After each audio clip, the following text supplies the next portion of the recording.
In churches and synagogues, mosques and on street corners, all over our nation today, people are telling the old stories. Modern morality tales, new parables. The story of Michael Brown Jr. is now one of those stories told again and again.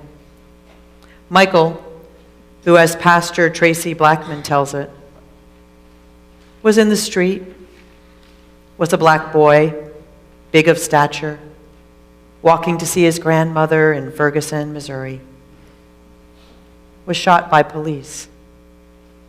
His dead body lay in the hot sun in the place where he was slain for 4 hours. Those disrespectful and degrading hours inspired die-ins across the country, month after month, and now year after year. And I didn't know what to do, says the pastor from the city whose name now takes its place among others such as Selma and Little Rock, Birmingham and Oakland, where civil rights struggles have been fought. She says, I took to social media as if keystroking was activism. My clergy colleague said, we should pray. Prayer is a powerful tool. It is also a powerful cover, she says. I said, well, if all we're going to do is pray, can we at least do it in the police station? She led an act of resistance. And yet a day later, out on the streets, following the leads of the young people who had been Michael's colleagues and friends, she realized that she needed to do something else from her faith tradition. In her faith tradition, what she needed to do was to repent because she had, in her words, committed a sin. Now, sin is an old archery term, and what it actually means etymologically is to miss the mark. This pastor confessed on a bullhorn in the streets that day that she had, in fact, missed the mark. She did not do this to shame herself. She did this to be able to make amends. She said, we need to repent for collusion, our collaboration in the sin of silence. Because she realized in the streets on that day that she and the others had stayed silent while the lives of one after another of their precious young people had been taken. And to make amends, her religious resistance began. We resist temptation. We resist dieting and drinking 10 cups of water and getting enough sleep. We resist exercise. We resist thinking about things which we don't want to think about. And we can resist realizing that just the idea that we feel that we have a choice about whether to resist or not sets us apart from many who know down to the chill in their heart that they do not have a choice, that they must resist. So religious leaders all over the nation today were asked to preach about resistance from our faith tradition. Why, you might ask? Why would we be asked to do this? Isn't resistance just oppositional? Isn't it just negativity? Why do we have to think about that? We are sad about the state of the world. We want levity and comfort. Of course we do. And yet, our faith calls us to embrace these needs and the larger needs of our world. That is our religious call. Theologian Bernie Loomer, whose words Shannon read so well, also speaks of the idea of size. This is his idea of a religious frame, one that calls us out of our own small particularities into something larger and more expansive, something beyond our own needs and wants. And I believe with all of my heart, as someone who has spent a lot of time thinking about these things, has studied these things, as somebody who has it in my DNA from my father, who at age 6, along with other Japanese Americans, was taken out of the life that he knew and put behind wire and guns. I know that it is important to understand and comprehend these needs outside ourselves, and to understand them as religious matters. So what does that mean for us? From our tradition, which lifts up ideas often of the positive, everything that we can be, people who affirm the inherent worth and dignity of all, people who lift up our interconnections through the web of existence. Religion is another word that some of us struggle with, but we are, in fact, folks, a religious body. That is actually why we come here on Sundays. And it's from the same word that brings to us the word ligament, to bind together. So religious resistance binds us to something larger than ourselves. It binds us in a healthy and growing way to work together to create some new creative good. Size. Power that is not unilateral. Power that does not just say, I want you to come to me and be like me in my way of being. Power that is open to some new expression that could come forward if we are actually able to be in relationship with each other. Religious resistance is about opposing those things that make us think we live in opposition to one another, rather than those things that help us see that we need one another to survive. And what does this look like in just practical senses? It might be being with someone who needs us to be there, accompanying them. It might be speaking out sometimes when it's hard to speak out. It might also just be the act of listening. Because especially in the last couple of weeks, as I've listened to the ways that we are all breaking apart among us, I have come to realize that too often we do not simply do that act, just simply to hear another's truth, not to fix it, but simply to comprehend it, to let it be, not to fact check it, but simply to let it be. Resist racism, resist classism, resist nationalism, ableism, homophobia, transphobia. Resist a sense that there is one dominant way that is somehow the norm and the only right way, that unilateral sense of power. Resist hate and fear-mongering and the idea that the dominant culture has all the answers. That our truths no longer need to be discovered, and that we don't really need to be in that deep dialogue of discovery.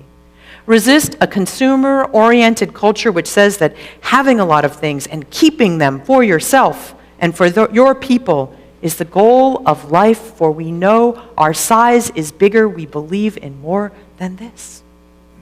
So we were asked by PICO, the parent organization that brings congregations together across the nation for justice work, people of all different faiths, to mark this weekend as a time to reflect on the theology of resistance.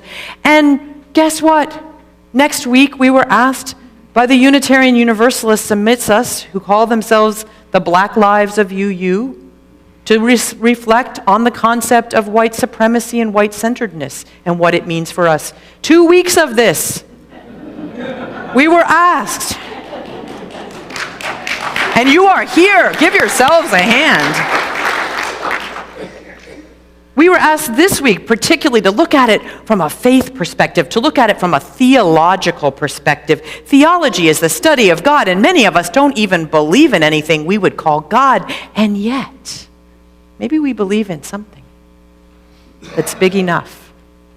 Now, I will tell you about the God I do not believe in. I do not believe in that God who is the white man with a beard, even though I love many white men with beards. I believe in something I actually do choose to call God, but for me it is a process. It is a larger awareness that comes when we look beyond our own narrow frame and we truly can embrace, even just for a second, the frame of another.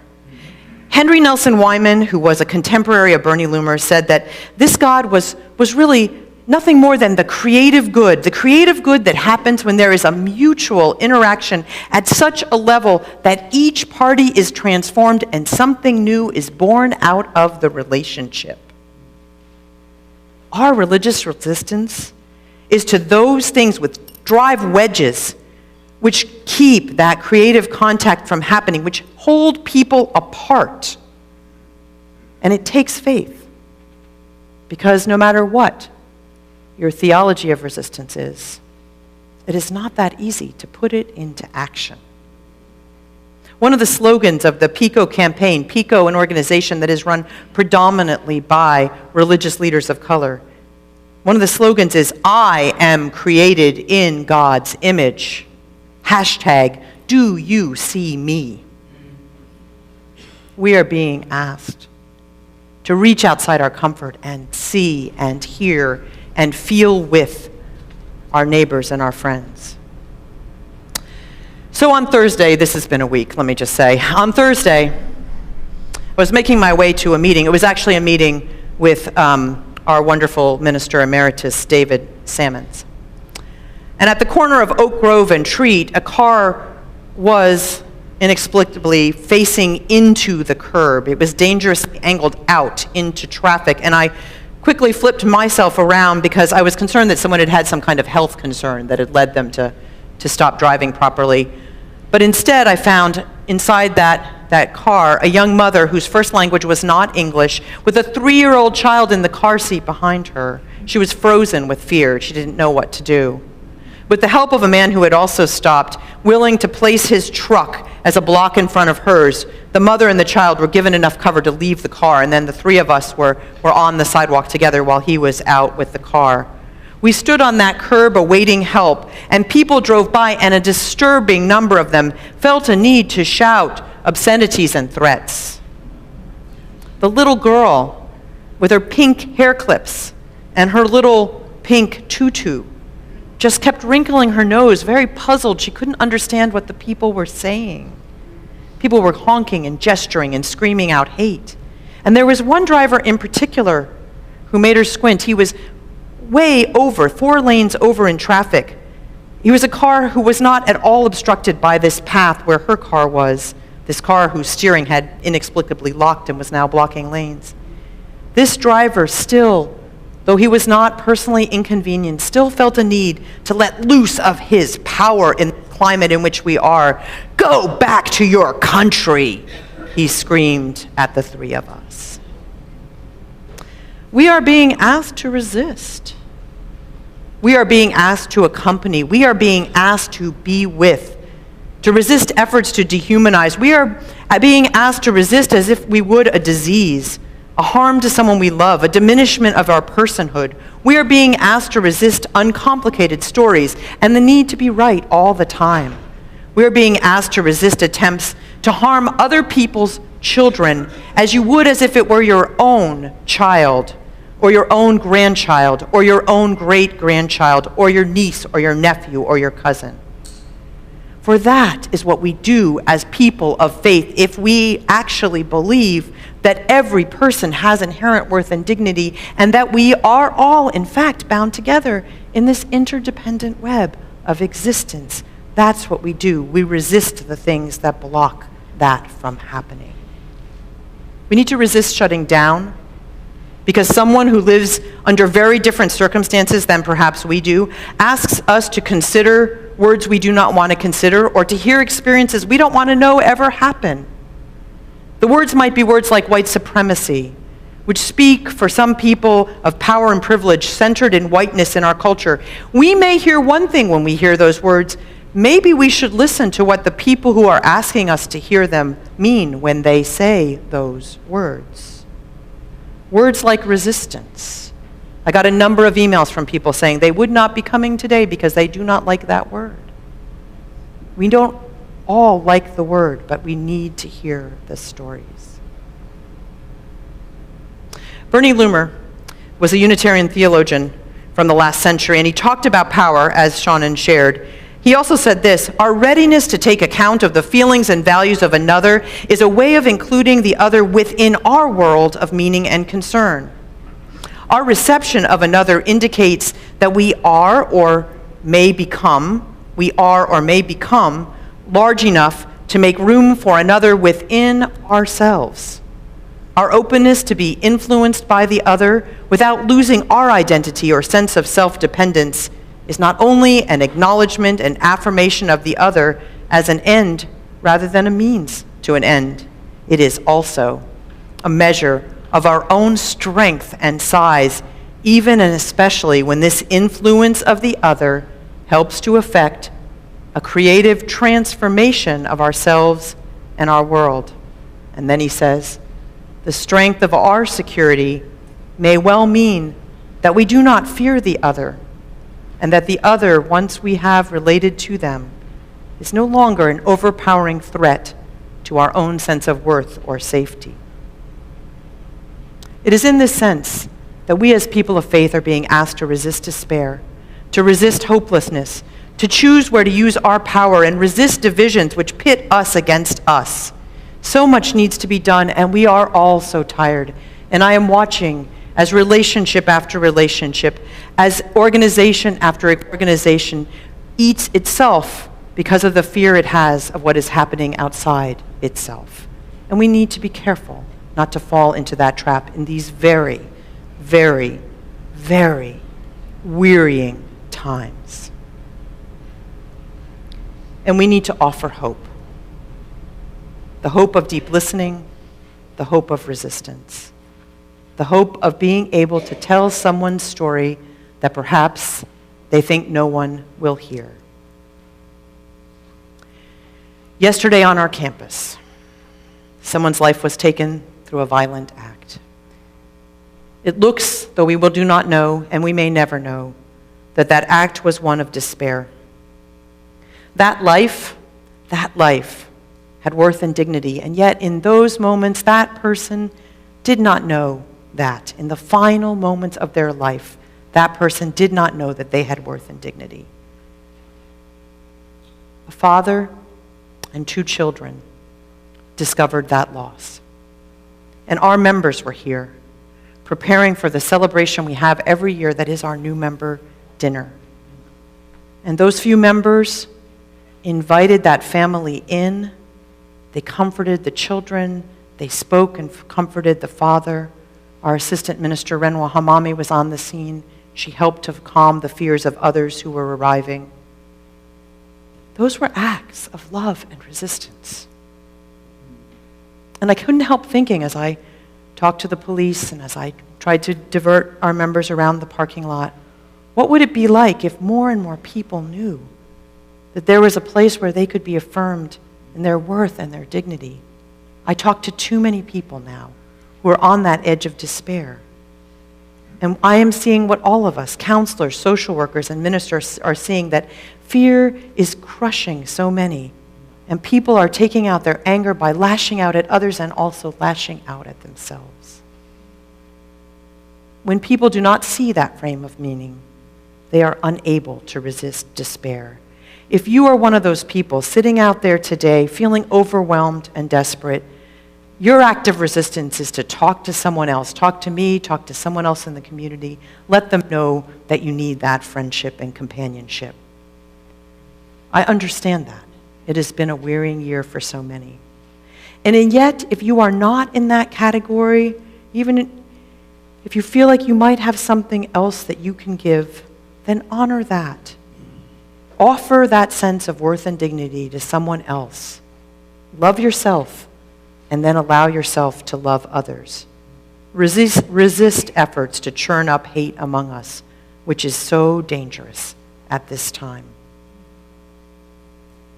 Resist the sin, the missing of the mark that Pastor Blackman saw within herself, the sin of turning away. Our neighbors live in that danger. We have been asked by religious leaders from our most vulnerable communities, by black pastors, Jewish activists, Muslim leaders, and our undocumented neighbors. We have been asked by our fellow Unitarian Universalists of African descent to hear their pain and to engage in that creative interchange with them. No, it is not fun. It is not amusing, and it is not comforting on the surface, but there is a deep comfort that comes from engaging with what is before us and knowing that we have resources to offer. Those of us who are not visible targets for hatred are asked to be part of resisting it and making pain visible Part of making pain visible is not to weep alone. This is what it means to be part of community and not to be afraid of weeping. We need a willingness to be vulnerable, to admit our mistakes, because the God that we serve is too large to be certain that we are always right. We need to be willing to be in that form of power that is about creation. Nonviolent resistance is deep within our movement for true inclusion and change. And it's the lifeblood of creative interchange which leads to new good. You may resist that word, resistance. It may seem negative, and yet it is a positive for a person who is steeped every day in an atmosphere where hatred and scorn are increasingly the norm. Yes, resistance means to push back. In our tradition, we push back with love. We push back from an understanding that life is about more than our immediate self-interest. Resistance can be a force, and it is a force of love. Writer Courtney Martin says, "The ongoing challenge of this moment seems to be assessing this force accurately and perpetually and mounting a creative collective counterforce, resistance." In other words, we love, resist, and love, resist, and love, resist, and love. Real love is not simple or superficial. It is radical because it's tied to inherent dignity. This is our theology of resistance, or my best attempt at it. You know, sometimes the alleluias that we sing aren't quite as grand and glorious. I listened to that piece done so beautifully by the choir at this service, and I had an image in my mind of the creation of the universe, all that mixture and all that emergence, and then something beautiful and peaceful coming out at the end. We are needed to engage in a kind of relationship that will offer us new truth. We are needed to engage with our theology of resistance. We are needed to offer love to counter hate, to be willing to understand that hate is real and not look away, to stay woke and resist despair. So let us be part of that counterforce. Let us meet demonization and division with love and unity. May we be the ones to make it so. Thank you.